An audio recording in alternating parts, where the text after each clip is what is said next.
After working in Seattle for a full year, just as my project was nearing completion, my best friend Sophie sent me a screenshot of my husband's Instagram post, celebrating the baby's 100-day milestone. Thanks to my hardworking wife, Sophie teased me. Catherine, you're really something. A whole year has passed, and you didn't tell anyone you had a baby. I froze. Evan and I had been married for years, and we had always agreed on being a child-free couple. Where did this child come from? I immediately called Evan to question him. His voice sounded unusually calm, almost dismissive. Oh, that's a relative's child from Megan's side. I thought it was cute and shared it. I didn't even notice I copied the caption too, and forgot to change it. I smiled faintly into the phone and whispered, "All right." After hanging up, I called my brother Chris. "Stop all the funding for Evan's new lab project. He's been cheating.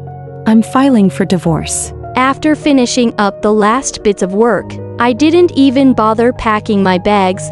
I called an Uber and rushed back to my house in Beverly Hills. Before I even reached the front door, I saw a sea of colorful balloons floating in the distance. The scene lively with celebration. The driveway was packed with various expensive sports cars and luxury vehicles. At the entrance of the mansion, a huge, beautiful poster stood tall. On it was an intimate close-up of Evan with a woman holding a baby, their faces pressed together. What a sweet, happy family of three. I was furious, my teeth grinding. I pushed open the car door and stormed towards the house.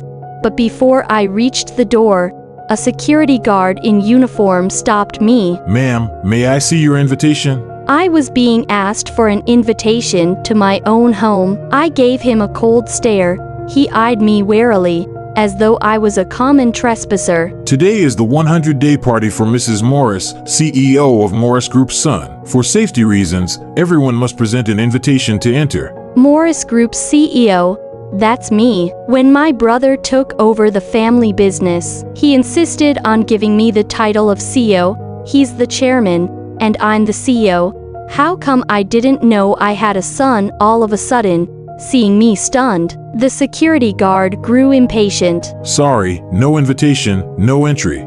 Please step aside." He sneered as he took in my travel-weary appearance. "Honestly, it's been a crazy day. All these people trying to sneak in for some advantage.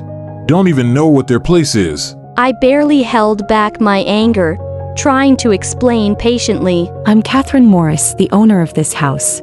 I just got back from a business trip." Yeah. He interrupted me dismissively, his face full of mockery. "You're the owner, and I'm the president. Who the hell are you to impersonate the homeowner? Do you want me to call the police and have you arrested?" I couldn't be bothered to argue.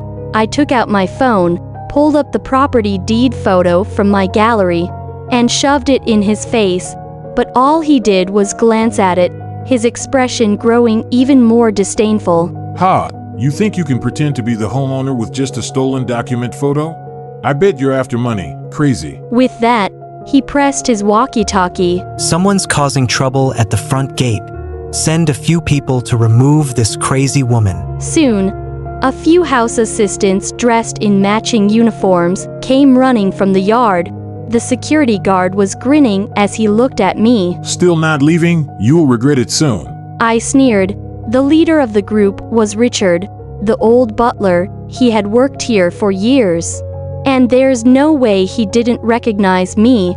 My heart settled slightly, suppressing my fury as I said, "Richard, tell him who the real owner of this house is." To my surprise, Richard seemed to hesitate for a moment, his eyes shifting nervously before he frowned. "This villa was assigned to Mr. Evan Wood by the Institute. Now, Mrs. Wood, the CEO of Morris Group, is inside hosting the guests.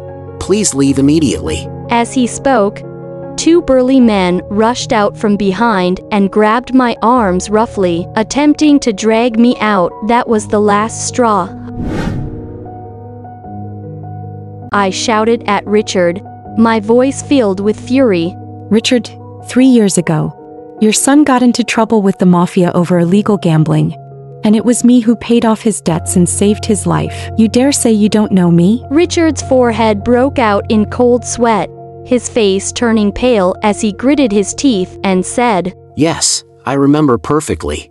You're the woman who has been relentlessly chasing after Mr. Wood. Unfortunately, even if you throw yourself at him, Mr. Wood won't look your way. His heart only belongs to Mrs. Morris. I suggest you give up. The security guard next to him sneered. So you're the shameless mistress. How dare you show up today to cause trouble for Mrs. Morris? Get this woman out of here. With that, he grabbed my hair and yanked me out roughly.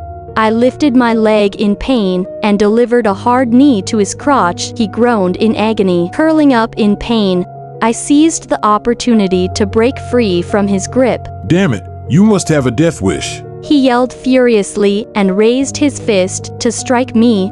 Just then, the door to the mansion opened, and the sound of high heels clicking rapidly on the floor approached. What's all this noise early in the morning? This is completely inappropriate.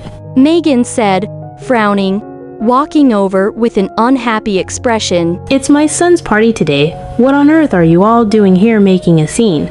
Instantly, everyone bowed their heads respectfully, as if they were in the presence of a real queen.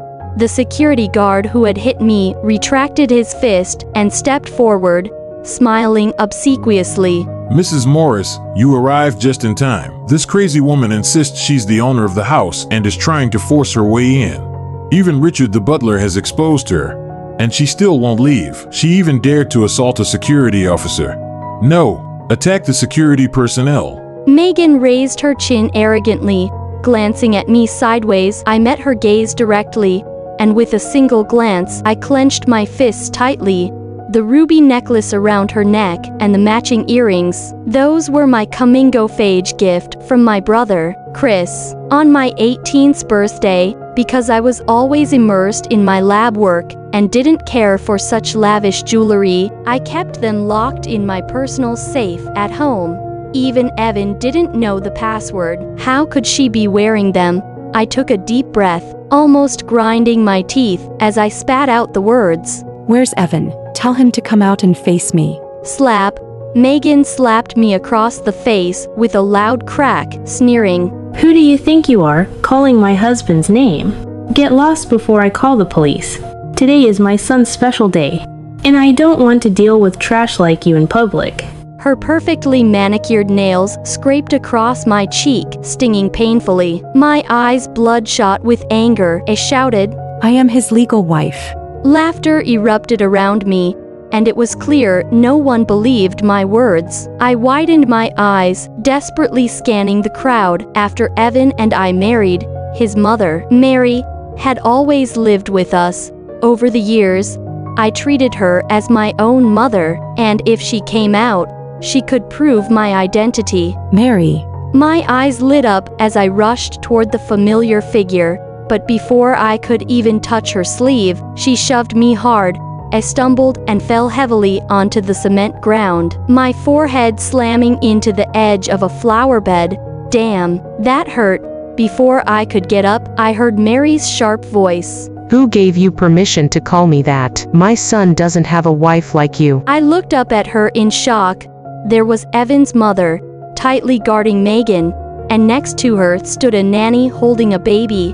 She glared at me with pure venom. Our daughter-in-law is the sister of the chairman of the Morris Group, Mrs. Morris, a high and mighty woman. You're just a lowly researcher, and you dare to cause trouble here. I was completely stunned. Mary, it's me, 3 years ago. You had heart surgery and were in the hospital. Evan was out of town and I stayed with you in the ward for half a month. Do you really not recognize me? Mary wouldn't even spare me a second glance. She turned and smiled ingratiatingly at Megan. Darling, don't bother with her.